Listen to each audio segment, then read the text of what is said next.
Los reactores de radiocontrol pueden hacer picados y piruetas como los de verdad.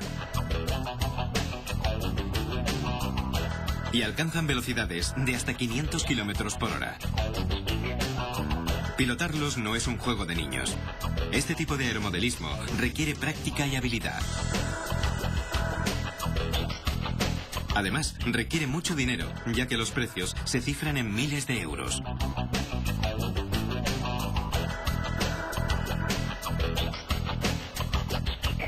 La fabricación de estas aeronaves comienza por pintura. Un aerógrafo pinta directamente sobre los moldes de las partes del reactor. Este servirá para crear media ala.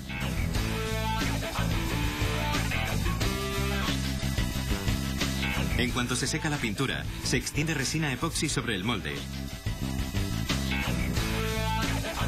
y se cubre con una capa de fibra de vidrio. La fibra de vidrio se refuerza con de carbono y se añade más resina epoxi. La siguiente capa es de madera balsa, una variedad sudamericana ultraligera. Después, se aplica más fibra de carbono a las secciones del ala donde se fijarán los distintos componentes móviles. Una última capa de fibra de vidrio y epoxi. Y luego, un material absorbente. El sándwich resultante se envuelve en una lámina de plástico, a la que se instala un conector para una manga de vacío.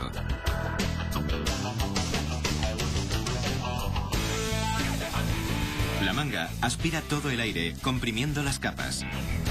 Después, se introduce el ala en un horno, que activa la resina, fusionando todos los materiales. Por otro lado, se ensambla el armazón del ala, que es de madera reforzada con fibra de carbono y resina epoxi.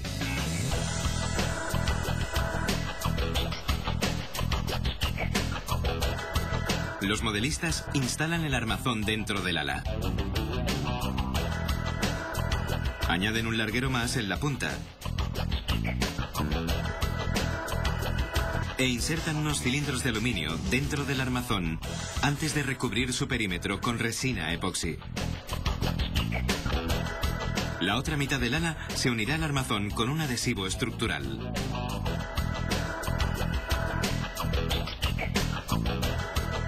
Los dos moldes se atornillan y el conjunto se aparta para el curado de la resina.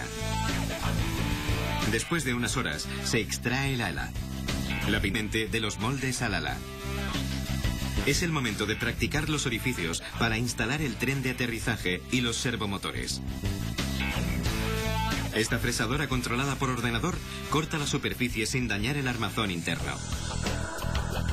Es una operación delicada, ya que un error podría echar por tierra todo el trabajo.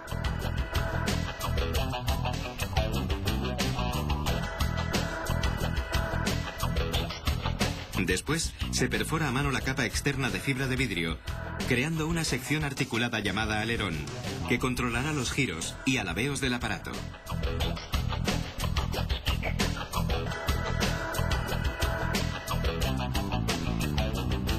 Los alerones y el resto de superficies móviles son accionados por servomotores.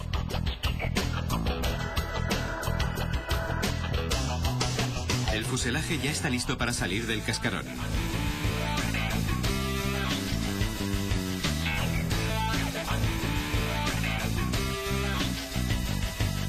Como las alas, el fuselaje tiene una estructura a la que se sujetan todos los componentes del avión.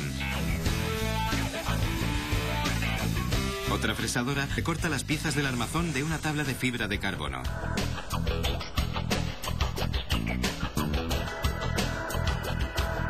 Después se pegan dentro del fuselaje y la cola del jet. El refuerzo estructural de estas cuadernas garantizará la integridad del fuselaje durante las maniobras aéreas. A continuación, el reactor recibirá sus alas y se preparará para pegue. Hasta después de la pausa. Así se hace.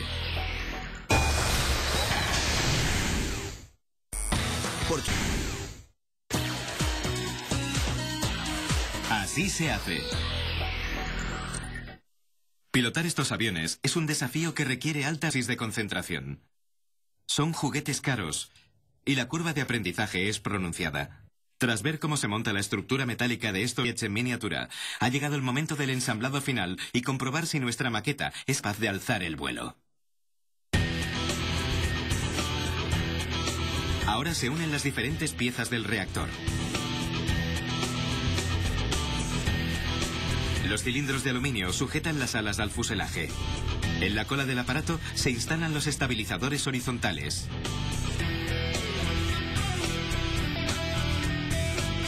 El timón y estabilizador vertical. El conjunto se pega con un fuerte adhesivo.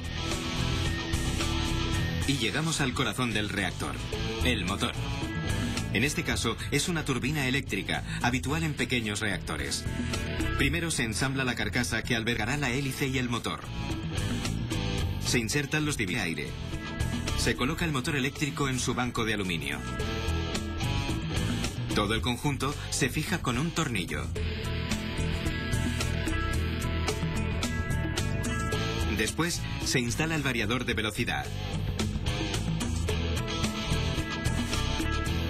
Solo falta soldar los cables al motor.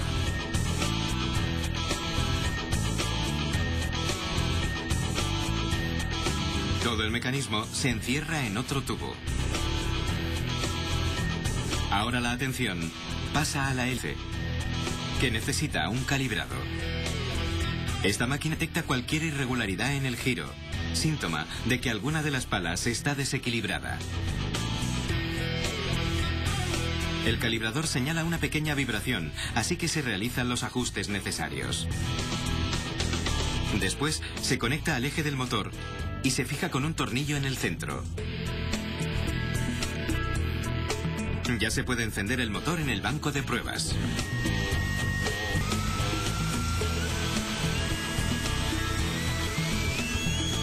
Se acelera a fondo y se mide la propulsión.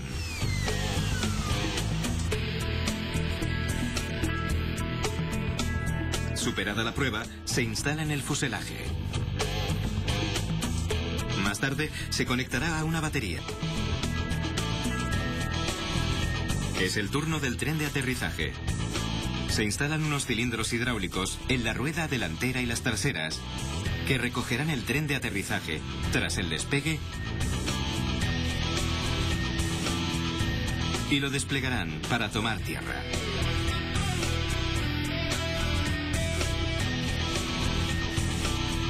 Con una lámina de plástico térmico se moldea la cabina del piloto.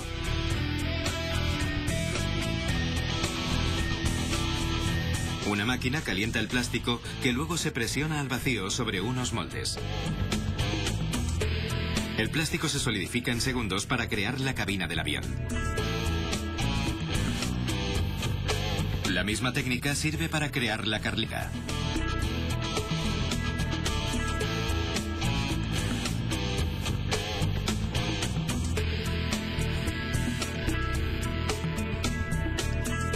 Con un piloto a los mandos, esta réplica de un caza F-86 de la Guerra de Corea parece lista para entrar en combate.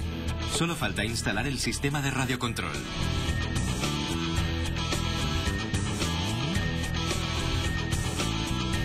Del morro a la cola, son réplicas al milímetro de aviones reales.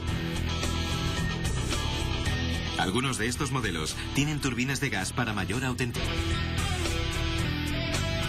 Con los servos teledirigidos instalados, este pequeño reactor está listo para salir a la pista. El piloto comprueba los mandos por última vez y llega el momento de despegar.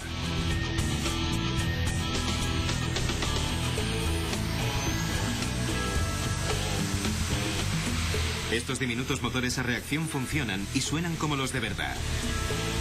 Su rugido y empuje son capaces de las más increíbles acrobacias.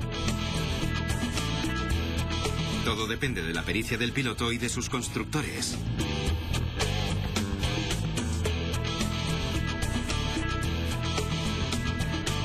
Un aterrizaje perfecto. Misión cumplida. Corto y cierro.